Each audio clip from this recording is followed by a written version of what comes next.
สบายดีทุกคนทักทายสบายดีเพื่อนๆที่เข้ามาติดตามชมคลิปนี้ของเฮาพี่น้องสายลมทิศเชโนอีกแล้วคือเก่าคือเดิมมื้อนี้ครับก็อยู่ที่บ้านตู้ก้อนทุกคนเมื่อวานนี้เฮาไปทัดโพนมื้อนี้เฮามาหาตู้ก้อนนะพี่น้องเมื่อวานทีมงานก็โทรชวนแล้วแต่ว่าเฮาอยู่พุ่นละทัดโพนพุ่นนะพี่น้องเราไปขอพรเมื่อวานนี้มื้อนี้ก็เลยว่าสิมาถ่ายคลิปตู้ก้อนนะเพิ่นคือเก่าคือเดิมมื้อนี้พี่น้องมื้อนี้จะเป็นได้ยินข่าวว่าจะมีผู้สาวมาเพิ่นนะพี่น้องเนาะผู้สาวมาหาตู้ก้อนซึ่งว่าจะเป็นผู้ใดนั้นเดี๋ยวเฮา สิพาทุกคนมาเบิ่งกันว่าเป็นไผนะพี่น้องนะเป็นผู้ใดนั่นเองในคลิปนี้ทุกคนนะเดี๋ยวคือได้เบิ่งกันทุกคนนะก่อนจะไปเบิ่งก็อย่าลืมนะทุกคนอย่าลืมกด Subscribe กดไลค์กดแชร์กระดิ่งแจ้งเตือนเพื่อเป็นกำลังใจให้สายลมทินไซโนนด้วยทุกคนวันนี้ก็มีทีมงานหลายคนอะไรมาพี่น้องก็ว่าบ่ฮู้มีไผแน่เนาะเดี๋ยวเราจะขึ้นไปเบิ่งกันว่ามีไผอยู่เทิงเฮือนของทุกคนอันนั้นอืมกระชานั่นก็เบิ่งเอากินด่านยัง3 4มื้อวายนะอืมลองดูอยากชี้เบิ่งชี้มือหน่อยอืม มันสิเป็นอะไร ผ่านมาเลย ฮะ บอกก่อนเลยตู้เข้มเพิ่นว่า เค็ม อือ เอาชูใส่เกลือหลายเด้อคำยันมันเค็มใส่จักหน่อยเอาชี้เบิ่งซะก่อนจังใส่อีก เย็นว่าประตูสูตร วันนี้มีผู้สาว ข้อยเฮ็ดมื้อนั้น กินทุกคน อันข่อยแกงมื้อนั้นนั่นลูกข่อยตอนลูกข่อยมาน่ะโอ้ยเขาจะมากินคักอะลีน่ะแซ่บเขาว่ะ อ่า เจ้าบ่แก่ประตู ก็ข่อยแล้วแกงเมียก็นอนอยู่นี่ อืม นอนบ่ลูกนะเมียนั่นบ่ลูกข่อยแกงข่อยบ่ฆ่าดอกเมียใดคือกัน บ่ได้ยากเนาะ ข่อยบ่เป็นสิมักยากมักอันนั้นกับเมียดอก ก็จะมีอยากเสียที่ หักอีนายโหมเชอบ่ให้ข่อยบายจักดีโลดอีนายอันนี้ได้ แต่ละคนกลับมาบอกคือกันเนาะ ชมเราเฒ่าเราอันนั้นอยู่เราก็ดี ผู้ใหญ่เนาะเพิ่นก็เนาะ เราเป็นผู้ใหญ่แน่คักอยู่หากเรามันเราขึ้นฮอดบ้านขึ้นฮอดเฮือนเราแห้งหลายแล้วเราเมื่อเช้านี้โทรใช้ก็บ่ฮับโทรใช้เราน่ะ โดนลิ้นเพิ่นบ่ เอาผัวแล้วนะเอาผัวตั้งแต่หึงแล้วหมอนผัวชายนั่น อืม อันนิ่มมันอันนี้ข้อความมาใช่นี่เมียเจ้าข่อยเอาเลยเด้อว่าเอาแล้วสิไปครอบยักข่อยบ่แม่นเจ้าโคตรเรา อ้ายเราบ่หรือว่าพ่อเราอันนี้ผัวข่อยป้าแหละฮิบเอาโลดแค่นั้นกุ้มหุ่มเราดอกจ้าทุนี่ผู้คือกันกับอันนี่นายเฮงอยู่อันห้วยลาด อืม ก็เอาผัวแล้วข่อยลงไปวังหนึงน่ะถามเขาน่ะ หมักเรื่องไทย โอ้โลด ไปกินข้าวมาเปิดเบิ่งไหน ยังอีนายนี่เลยอีนายทองนี่จับมือใดแล้วนี่คือสิบ่เฮิงอันนี้ก็ดี จะมาถ่ายไว้ จ้าอีมีโดนเนาะน้องพ่อใหญ่เนาะ ฮะ อีมีโดนเนาะวะ บ่เฮิงนะ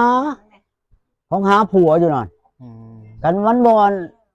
คำนึงหาผัวมันมักนั่นมันได้สิไปเมื่อมันก็เอาก็พออยู่พอกินอยู่ปานนี้นั่น เนาะ มันบ่สิแล่นเมื่อไปจังอีก อืม อย่ามันเฮ็ดบ่เฮ็ดนี่นะนี่เฮ้ยเฮ็ดนี่กระตาอันนี้น่ะเฮ็ดบดใดข่อยเก็บขึ้นมาอยู่ในธงยางนั่นเบิ่งสิเอาให้ เอาให้มีผู้สาวมาเฮ็ด เอาแช แก ร์ งมาให้เพิ่นกินแล้วนี่ทุกคนหน้าตาสาวเพิ่นทุกคน หลายอันลีเนาะ มีหยังแหน่มีหยังแหน่มีเฮ็ดบ่เฮ็ดหยังแหน่ สาธุ น้องแรกบ่ใส่ มีเฮ็ดบดมีเฮ็ดกระตุ้นนะทุกคนนี่ผู้สาวเพิ่นทุกคน อย่าใช่มันหลายแหละ ลาเลยเนาะ ใครอันนั้นก็ ดูนะ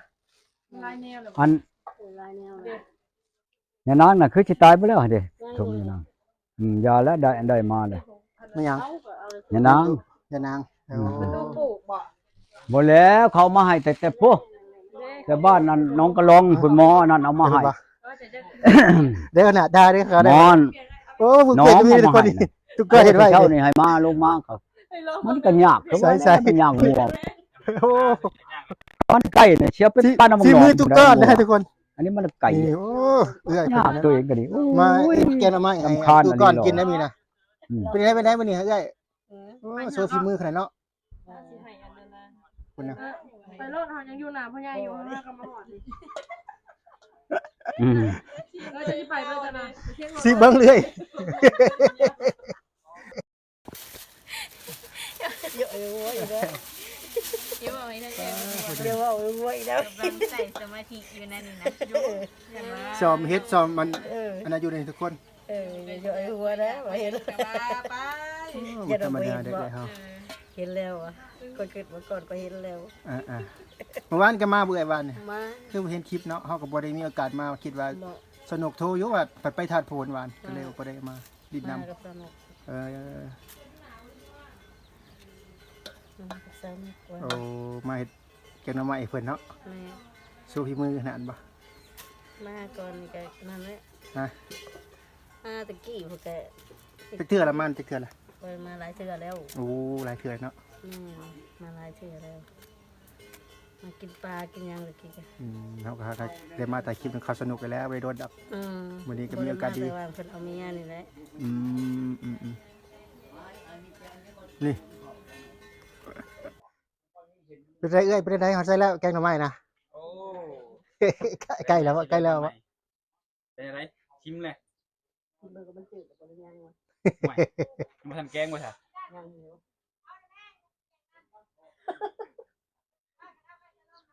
เอ้ ใจเย็นใจเย็น จะนายจะนาย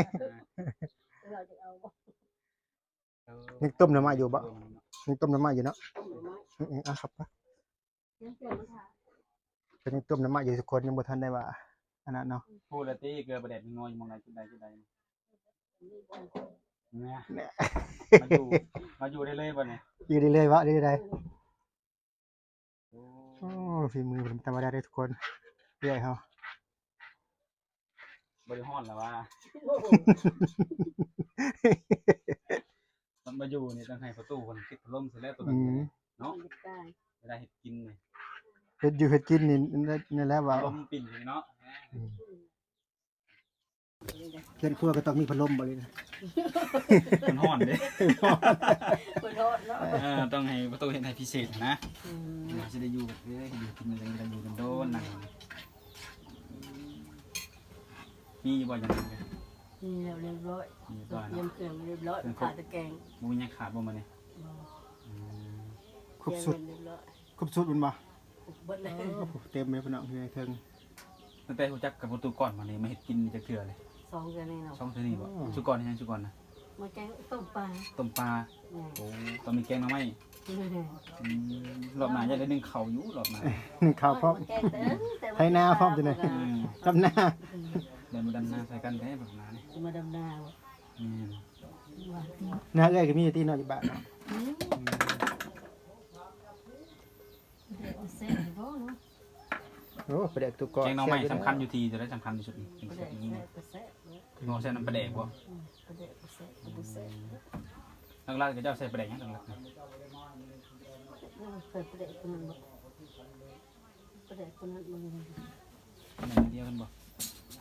ส่งทางปลาแดก มาสอบ ชอบเบิ่งให้ฮู้ได้มาถนาดจังบ่ได้ชอบเลย เองแล้วจะมาสอบเงินเลยจะมาสอบเงินตายแล้วนะมาสอบอีกแล้วเรามาสอบเงินแล้วอีกแล้ว เราก็แนมมาอยู่ได้ที่หู้อยู่บ่เรือปลาแดกมันจุดอยู่ใส่ เราเป็นห่วงขนาด เราแนมมาอยู่เราก็ อยากมา ไม่ใช่กำลังอยากมาอยู่จักในใจเนี่ย อยากมา ทุกคนได้ได้ฉันเห็นแล้ว เนี่ย มะม่วงเปียงนี่กินอยู่บ่จ้ะ อยากจะบะมูเปียง โอ้บ่มักปานใด บ่มักบ่ได้เนาะเอ้ยบ่มักบ่ได้ทุกคน ปานใดมีเพียงมักดิมันละกินอยู่ การฮอดคอมานั่งเย็นๆอยู่นอกกัน ฮอดในก็ยังฮอดเลยมาพัดลม แดดสำเนาะ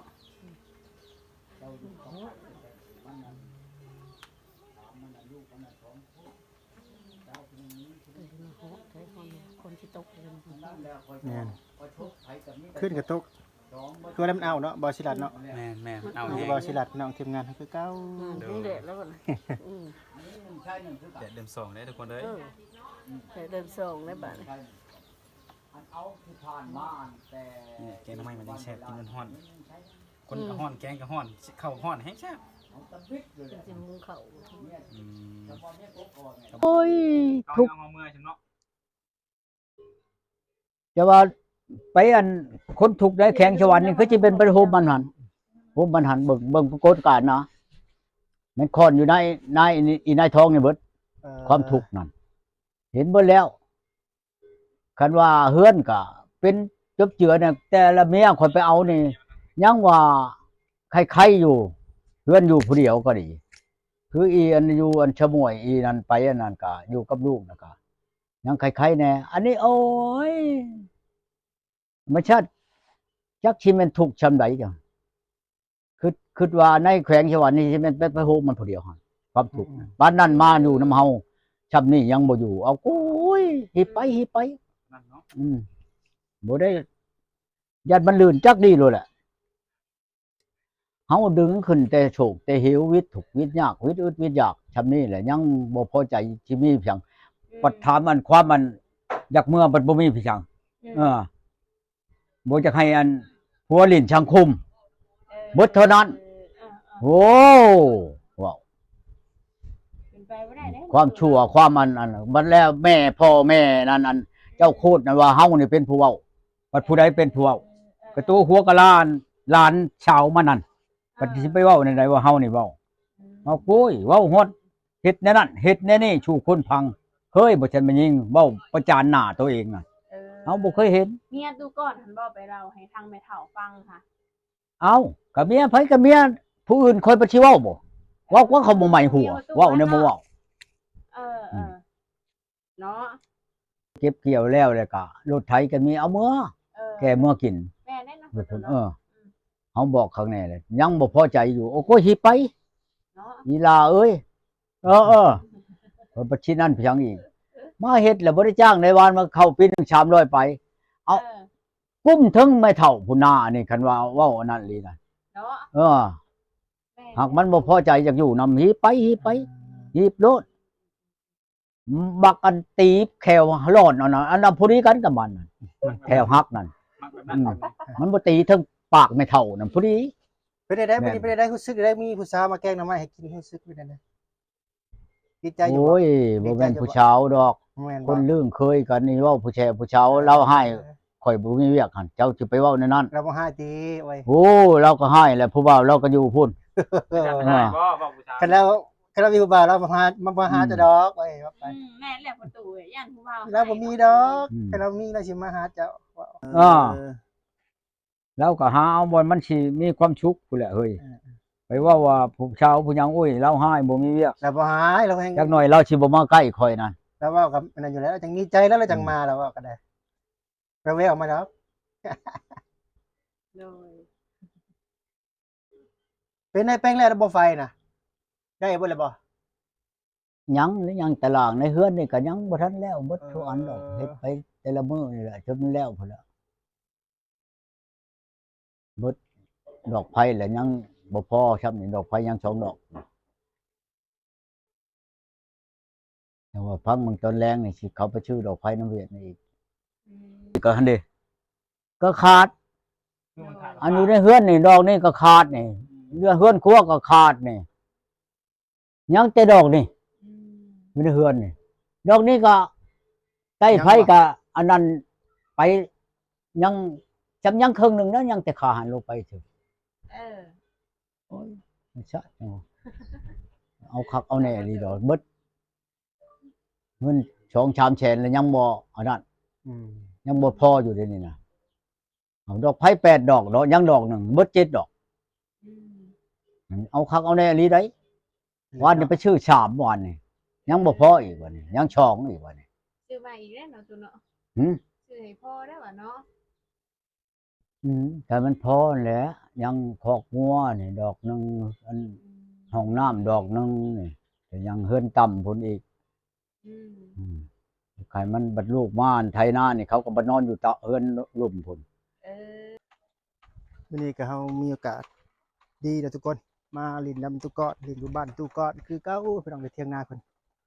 นะมื้อนี้ก็มีผู้สาวนะสาวสันนั่นแหละพี่น้องมาแกงหน่อไม้เพิ่นแกงหน่อไม้เพิ่นกินนะสำหรับผู้สาวคนใหม่หรือบ่นะทุกคนจะเป็นคนใหม่หรือบ่เพิ่นก็เราก็ยังบ่ฮู้นะเพิ่นก็เป็นเรื่องของอนาคตของผู้เพิ่น2 คนเฮาก็มีโอกาสดีมาถ่ายคลิปนำเพิ่นนำทีมงานของเฮาในวันนี้นะทุกคนเนาะจังได๋ก็สำหรับคลิปนี้ก็สิจบก่อนทุกคนเนาะสำหรับช่องของเฮา